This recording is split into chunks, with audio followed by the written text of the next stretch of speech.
আষাঢ় শ্রাবণের হড়কা নদীর বানে দামোদরে টুচকা পাড়া বাঁশের ব্রিজটাকে আজ হড়হড়ায় উড়াই নিয়ে গেলে। নদীর পারে তখন দিন আনা দিন খাওয়া ইক গাদা চাষা ভুষা কামিন মানুষের দল ভেলভেলায় তাকায় রইলে এক ভাঙা ব্রিজটা দিয়ে। দামোদরের উপারে ঝকঝকা শহর আসানসোল, আর ই পারে আমাদের ধুকুড়কুচা বাঁকুড়া গাঁ ডহর। সি বাঁকুড়া যেখানে চাষ আছে দমে, তবে ন্যায্য দামের কোনো বাজার নাই। এদিকে কামিন মুনিশ ঘরে ঘরে পাবে, তবে দুবেলা পেট ভরবার লেগে কোনো রোজগার পাতি পাবে নাই। আবার রোগ আর রুগী দমতক পাবে, কোনো ডাক্তার পাতি পাবে নাই। ছিলাপোলা লিখা পড়ায় মন পাবে, তবে তিমন কোনো সুযোগ সুবিধা পাবে নাই। আমাদের এই ধুকুড়কুচা বাঁকুড়ার মানুষগুলার রুজি রুটি ডাক্তার মাস্টার যা বলো কেনে সব উপারে শহরের ভরসায়। আর উপারে যাবার একমাত্র ভরসা হইল টুচকা পাড়া বাঁশের ব্রিজটো। তো সেই ভরসাটুকু যখন নাই থাকে, তখন আমাদের মানুষগুলার যে কি দুর্গতি হয় সেটা আমরা বাদে আর কেউ জানে না।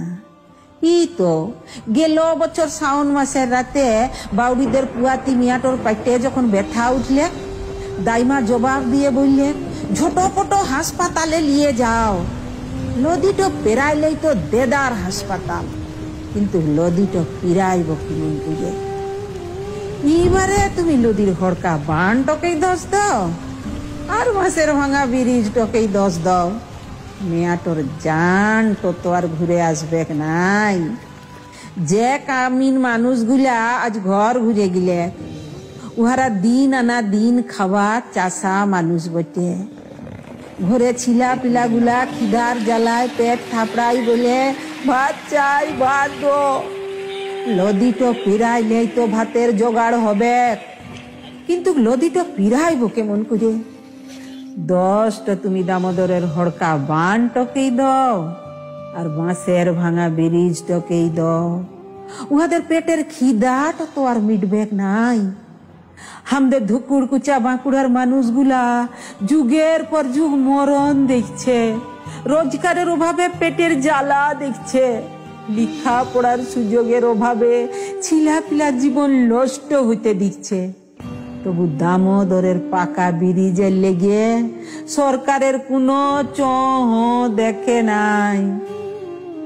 নদীর উপরে ঝোকঝোকা যে শহরটা দেখছ, সেই শহরটার এক একটা ইট পাথরের বুকে আমাদের বাঁকুড়ার মানুষগুলার ঘাম লাগিয়াছে। বারানপুরের হুমরা পাড়া যে ফ্যাক্টরিটা দেখছ, সেই ফ্যাক্টরিটার মাটিতে মাটিতে আমাদের বাঁকুড়ার মানুষগুলার রক্ত লাগিয়েছে। স্বাধীনতার পর 70 বছর ধরে বাঁকুড়ার মানুষগুলা নিজেদের ঘাম রক্ত দিয়ে নদী পারের শহরটাকে ঝকঝকা করলে, এই দেশটাকে ঝকঝকা করলে। আর আজ তারা নিজেরাই ধকড় কোচা রয়ে গেলে। পাকা ব্রিজের সুপন দেখে দেখে আমাদের 3 পুরুষ শেষ হয়ে গেলে। কেউ কেউ ভরসা হারাই গাঁ ছেড়ে শহর চলে গেলে। যুগ যুগ ধরে এই মরা বাঁচার লড়াইয়ে হাজার হাজার জান চলে গেলে। তবু দামোদরের পাকা ব্রিজের লেগে সরকারের কোনো চঘ হইল নাই, সরকারের কোনো চঘ হইল নাই।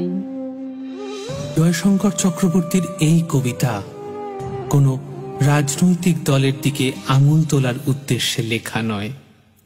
আমাদের লক্ষ্য সরকারের দৃষ্টি আকর্ষণ করা। আরো ছড়িয়ে দিন এই কবিতা, পাশে দাঁড়ান এই লড়াইতে ওই মানুষগুলোর। কণ্ঠে ছিলেন আবৃত্তিকার শ্রীমতী মিঠু চক্রবর্তী। পাশে থাকুন, সঙ্গে থাকুন, ইচ্ছে টানার।